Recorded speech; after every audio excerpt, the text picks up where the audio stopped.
meu amigo, olá, minha amiga. Está começando o seu programa Cidade na Rede. Nosso encontro semanal sempre com muitos convidados, com personagens, onde abordamos os mais diversos assuntos.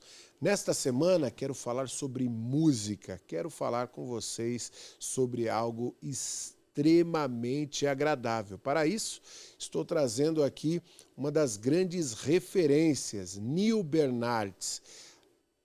Ator, cantor, compositor da melhor qualidade, mais de 800 músicas gravadas. Vai contar muita coisa bacana pra gente da história da música brasileira. Nil, obrigado em participar com a gente aqui no Cidade na Rede, trazer o seu conhecimento. Meu amigo Luciano, meu amigo de tanto tempo, né? Conheci você garotinho, rapaz. Faz tempo mesmo. Faz tempo mesmo.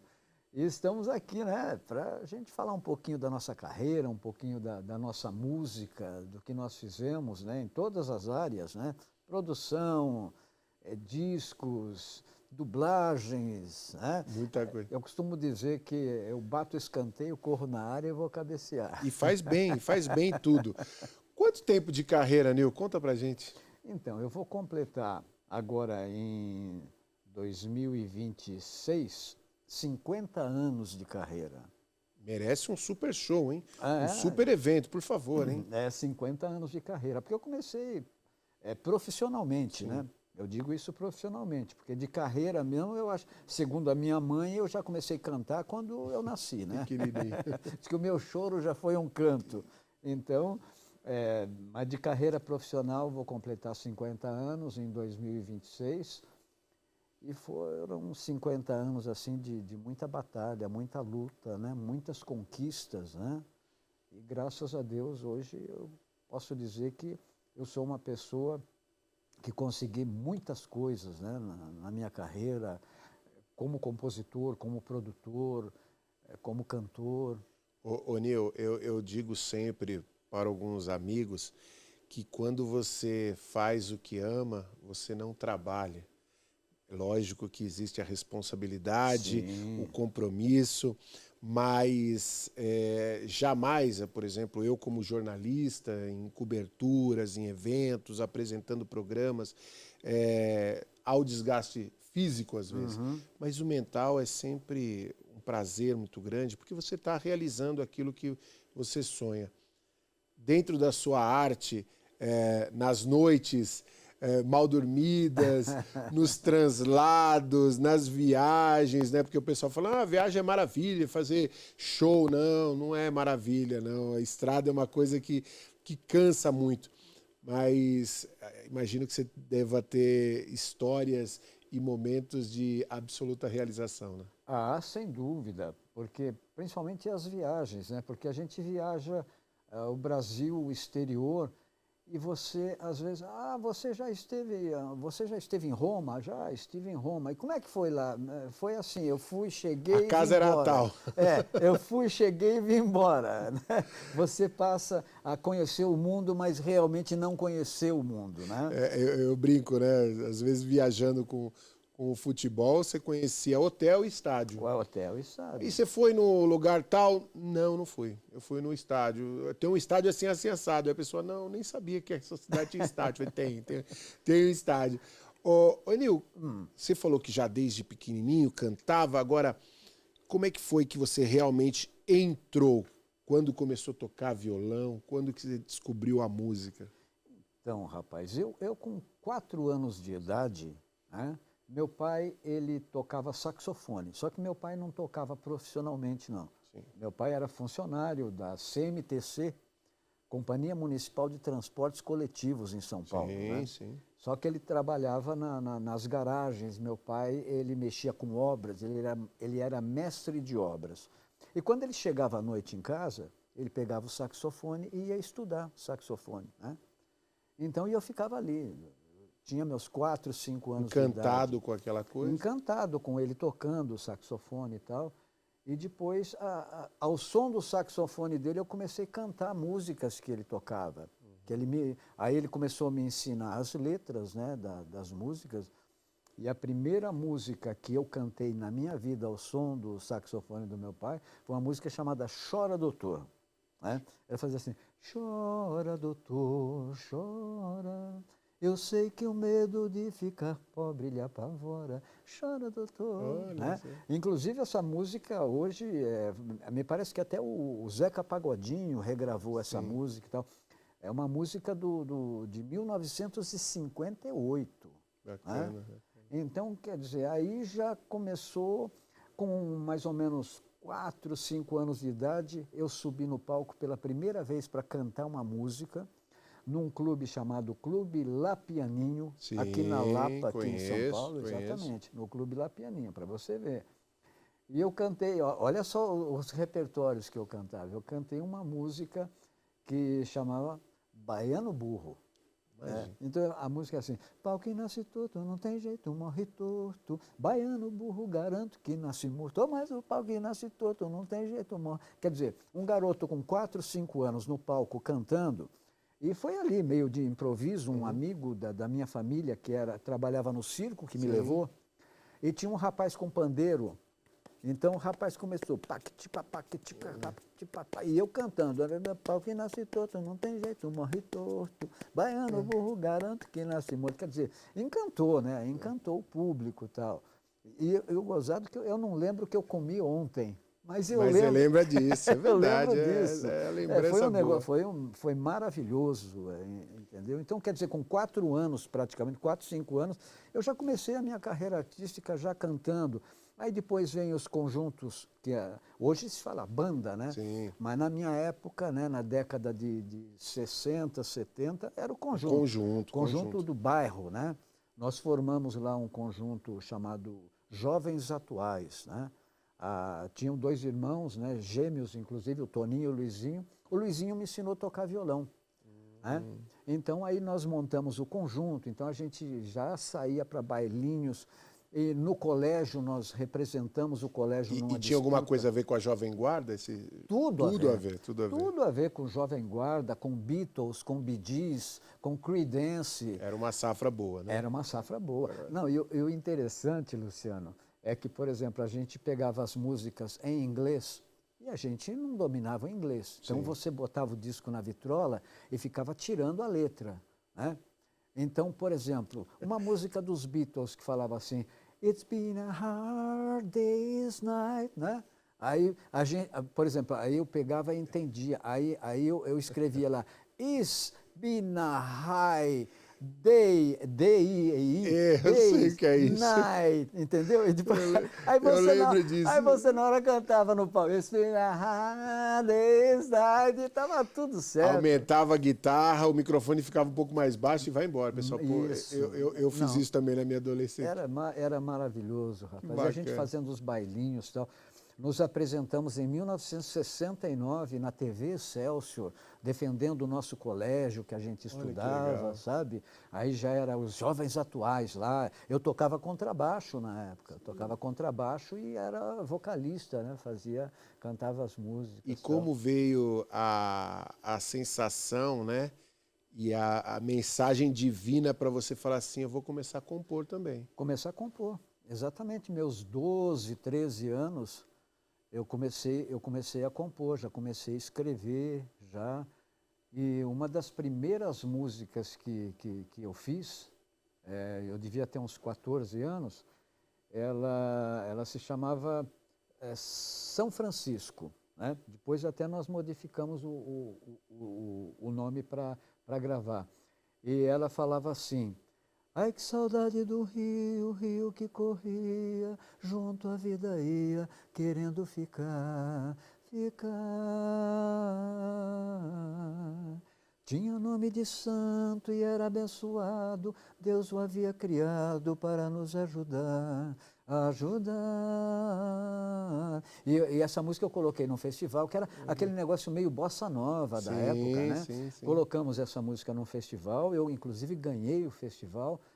Aí depois lá na frente, sabe, aí essa música foi gravada quando eu estava com a Orquestra da Terra, né? Sim. E aí nós modificamos a música de São Francisco, passou para Araguaia, porque a gente precisava colocar essa música entrou na novela, e entrou na novela porque tinha o Rio Araguaia. Ah, Então, você vê uma música que eu fiz com 14 anos, depois lá na frente acabou sendo gravada. 800, mais de 800 músicas que foram composição sua. Mais de 800 músicas gravadas, né, por artistas nacionais e internacionais, né? Vou aproveitar que você está com o seu violão aqui, eu não posso, tenho que pedir algumas, aproveitar para algumas canjinhas aqui. Lógico. Vamos ver, você lembra o primeiro sucesso que você teve, assim, que de repente, mesmo na voz de outra pessoa, que as pessoas vão acompanhar? Foi uma música sertaneja, que é sucesso até hoje, né? Na época, a dupla Milionário e José Rico, né? Que eram os Roberto Carlos do sertanejo, né? E eles gravaram essa música aqui. Fazer um trechinho dela.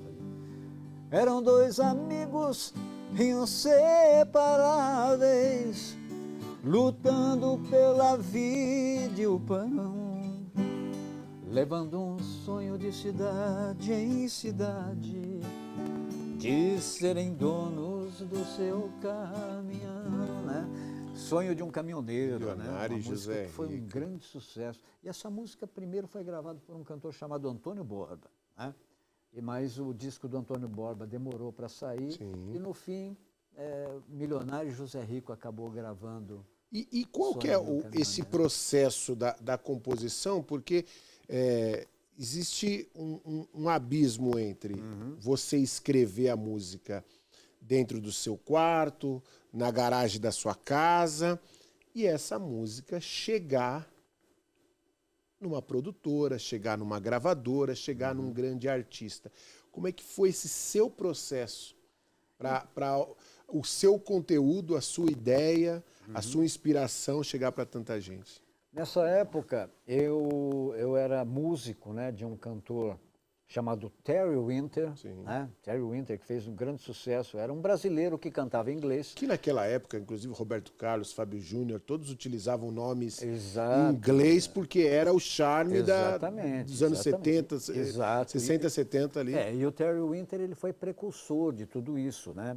Ele era filho de ingleses, então ele dominava o idioma, né, muito bem.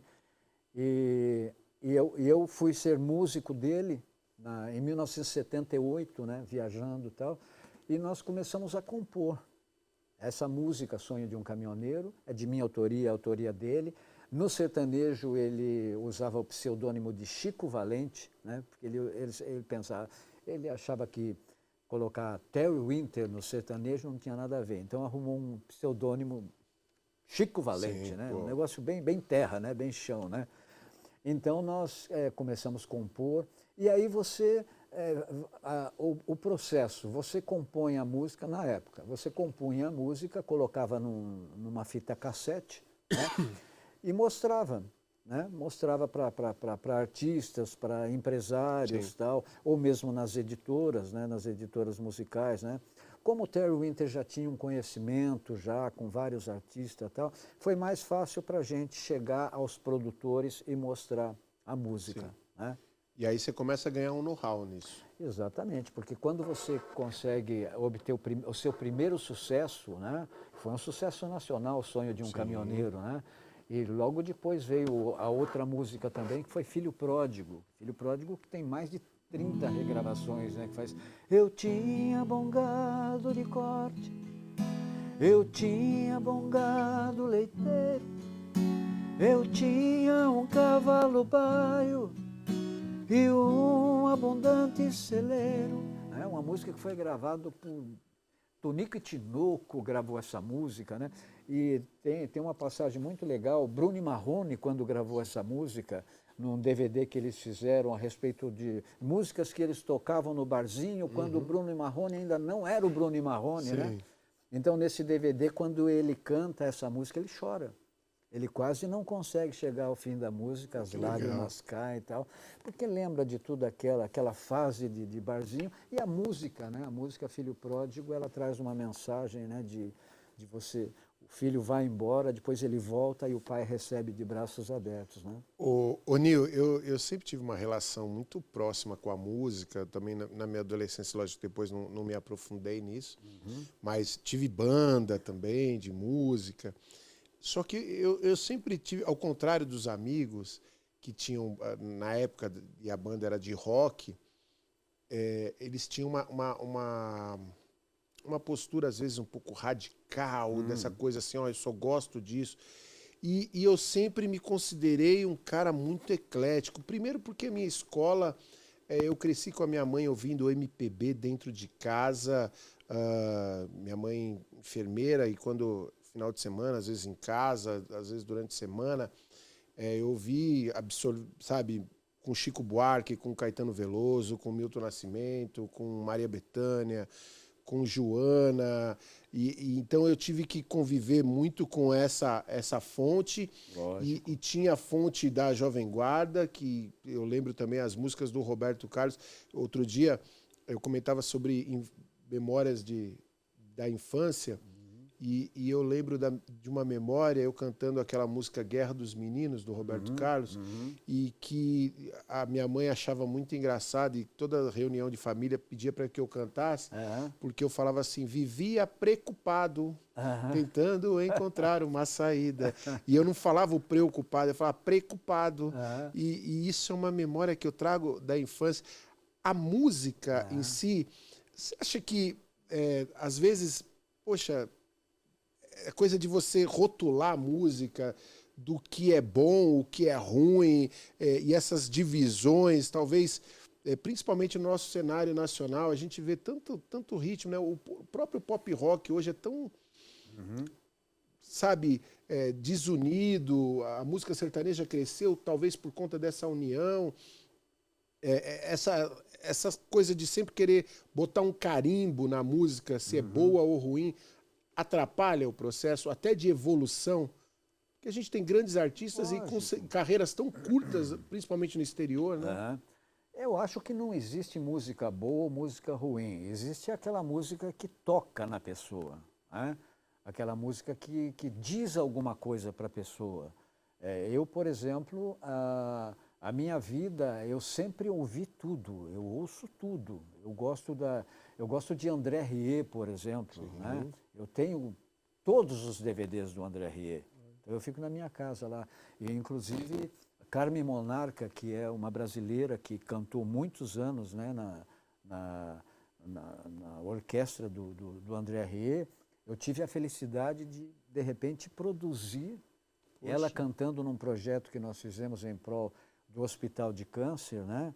E foi muito legal, rapaz. Você, de repente, alguém que você via no DVD, que você ficava extasiado de ver aquela mulher cantando, de repente você sentado numa mesa produzindo a mulher, é maravilhoso, né? Então, para você ver. E outra coisa, eu produzi Leonardo, eu produzi Bruno Marrone, eu produzi Roberta Miranda, eu produzi As Marcianas, eu produzi Fofão, eu produzi Terry Winter. Então... Peraí que você vai falar um pouco mais sobre essas produções e mais canja pra gente. É rapidinho, eu vou fazer um intervalo e daqui a pouco eu volto com o Nil Bernardes, nosso convidado de hoje aqui no Cidade na Rede.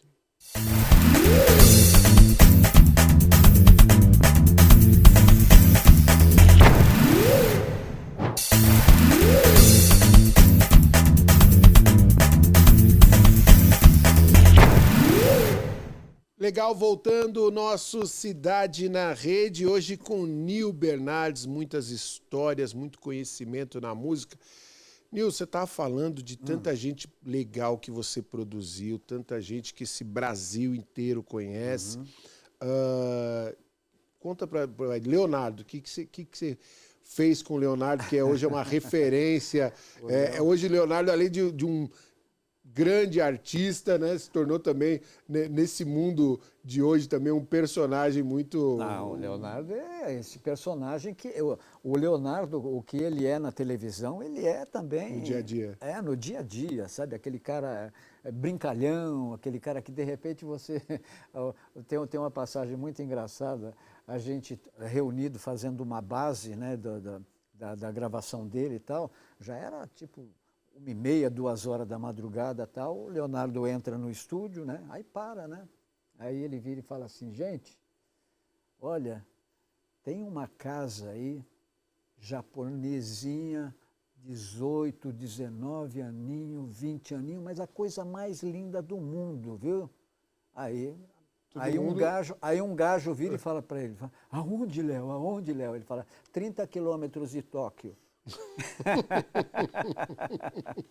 Então, quer dizer, é o Leonardo, sabe? Então isso, ele já chegava já e o ambiente já ficava maravilhoso e tal, né? Um profissional excelente, Zezé também, o Zezé, um cara que ele acompanha a gravação desde o primeiro acorde até a mixagem, sabe? Então, quer dizer, são artistas que eu tive a possibilidade de trabalhar, que foi muito gratificante. Tem um Grammy Latino como produtor de Zezé de Camargo e Luciano, em 2004 e tal. Quer dizer, é um prêmio que envaidece muito a gente, porque poucos produtores conseguem, né, o prêmio, o Grammy. Ô Nil, além do talento dos cantores, né, da música sertaneja hoje, você acha que a simplicidade e a união deste gênero específico tenha colaborado muito para que eles pudessem ter crescido da maneira que cresceram nos últimos anos? Sem dúvida, porque acontece o seguinte também, o que é que faz você crescer? As pancadas. Quando o sertanejo começou a invadir as emissoras, né, de rádio, porque o sertanejo ele era tocado nas madrugadas, tinha os programas de sertanejo específico, né? E os grandes problemas... E, na verdade, o pessoal não falava sertanejo, né? Falava caipira, né? Caipira, que já era um tom pejorativo. Lógico que o caipira tem muito orgulho de ser caipira, mas as pessoas citavam de uma forma pejorativa, né? Não, inclusive, eu lembro Barros de Alencar, que tinha um grande disc jockey, né? Um programa, você tocar no Barros de Alencar era uma referência, era uma referência. Barros de Alencar tinha um programa na TV Record, em que um dos quadros do Barros de Alencar era Iê, Iê, Iê contra Lari Larai. Olha só como chamava a música sertaneja, Lari Larai. Quer dizer, você já era mais pejorativo ainda, né? O Lari Larai, né? Lari Larai é como se fosse qualquer coisa, né? Então, nesse quadro, ele colocava alguém cantando uma música de Jovem Guarda, né? Que era o Iê, Iê, Iê. E o Iê, Iê, Iê era já de uma linha nobre, estava indo para os Beatles, uma linha assim, era uma coisa... Iê, Iê, Iê, né? Então, passou-se a achar... Roberto Carlos cantava Iê, Iê, Iê. O Rony Fon cantava Iê, Iê, Iê. Vanderleia cantava Iê, Iê, Iê. Milionário José Rico ia no Lalaiai. Lari Larai. Lari Larai, né? Então, quer dizer, mas aí... a música sertaneja começou a levar muita pancada. E acontece que a música sertaneja, ela se tornou como se fosse uma massa de pão. Quanto mais pancada dava, mais ela crescia. Sim. Porque os próprios sertanejos se uniram mais com isso, né?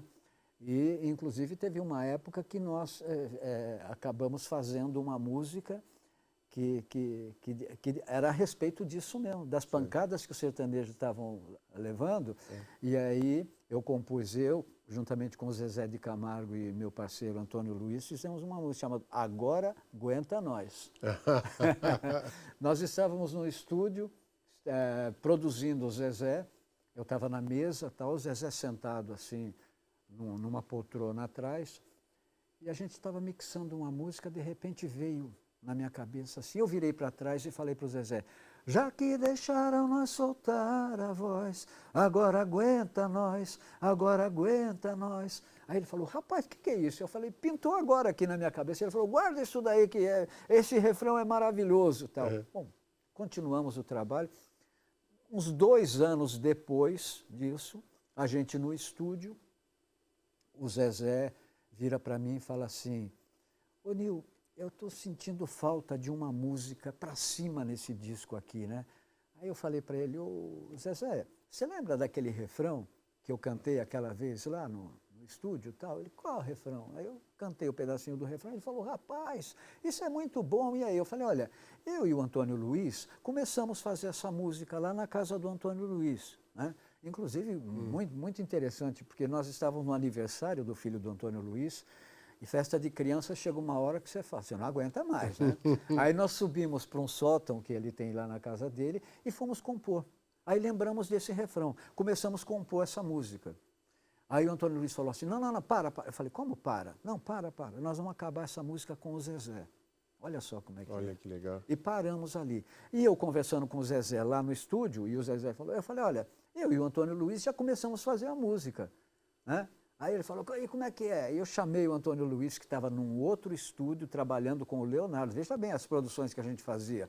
Num estúdio a gente estava com o Zezé de Camargo e Luciano, no outro estúdio com o César Augusto estava botando a voz no Leonardo. Bacana. E o Antônio Luiz estava lá. Eu liguei para o Antônio Luiz correndo, falei, Antônio Luiz, traz a fita aqui que o Zezé quer ouvir e tal, né? Aí, tudo isso no estúdio Moche.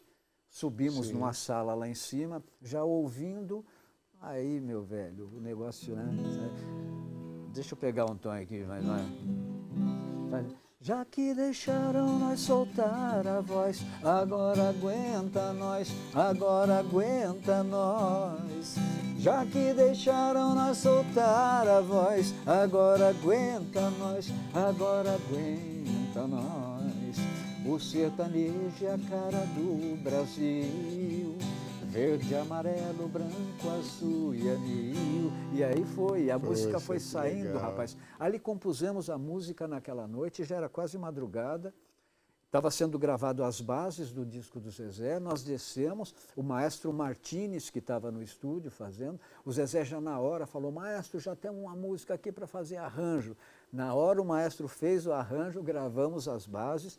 Essa música depois, ela foi gravada pelo Zezé de Camargo e Luciano e convidados. Sim. Então veio Daniel, Leonardo, Chitãozinho Chororó, Christian Ralph, Sérgio Reis. Quer dizer, de repente você consegue reunir a nata, né? E gravar a música, né? Agora, e hoje o sertanejo ele está cada vez mais rico em relação a arranjos, né? Hoje você vê guitarras, teclados.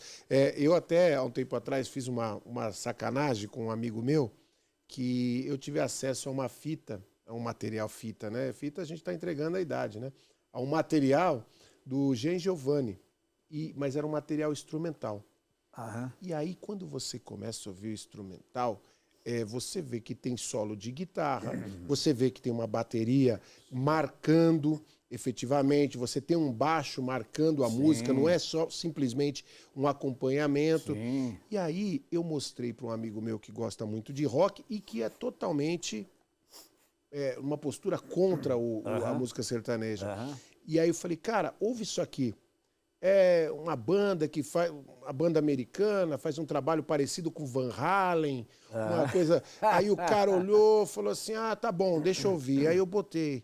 Ele, cara, é bom, hein? Isso aí é meio que um hard rock, uma coisa... E aí começou a colocar, sabe, inúmeras ações foi ali, bandas e tal, né? E aí começou a citar Skid Row, essa linha, é isso mesmo, Bon Jovi.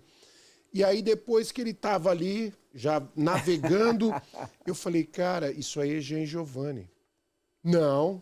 Aí eu falei, então, peraí.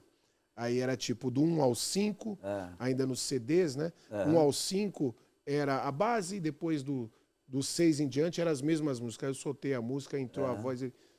Pô, estragou a música. Eu falei, como assim estragou a música?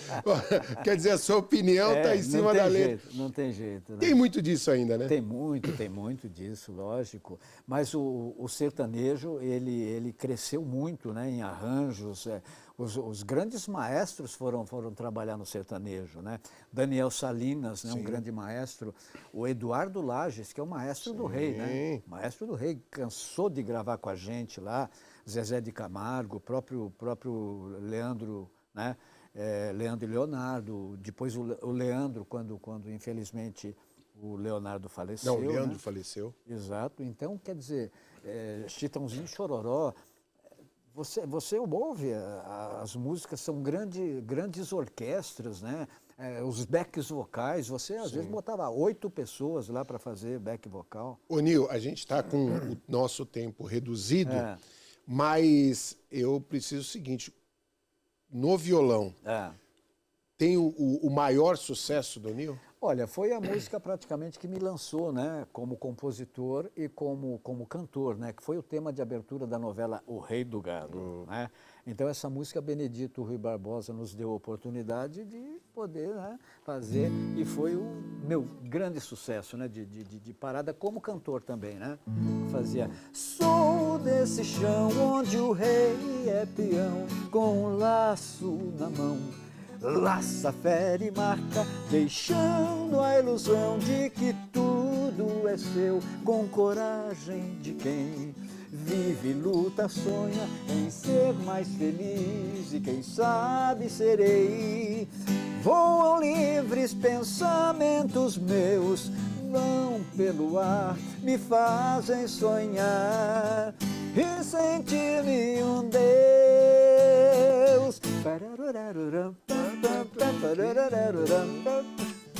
Ai, que coisa maravilhosa. Nil, você vai ter que voltar aqui outras vezes para falar muito mais. Quero agradecer demais e agradecer você pela contribuição que você dá para a arte desse país, para a cultura desse país. Muito obrigado. Ah, rapaz, e vamos falar um dia a respeito só de dublagens, viu? Boa, boa. Porque jingles maravilhosos que você lançou. Nossa Senhora, foi muito bom. Lu, muito obrigado, velho. Foi muito obrigado. Maravilhoso estar com você. Nosso Nil Bernardes, hoje convidado mais do que especial. Vocês gostaram, né? Ficou aquele gostinho de quero mais? Para mim também ficou um gostinho muito especial, e é lógico, ele vai voltar e eu também vou voltar semana que vem com mais histórias aqui no programa Cidade na Rede. Muito obrigado, valeu galera, valeu Brasil.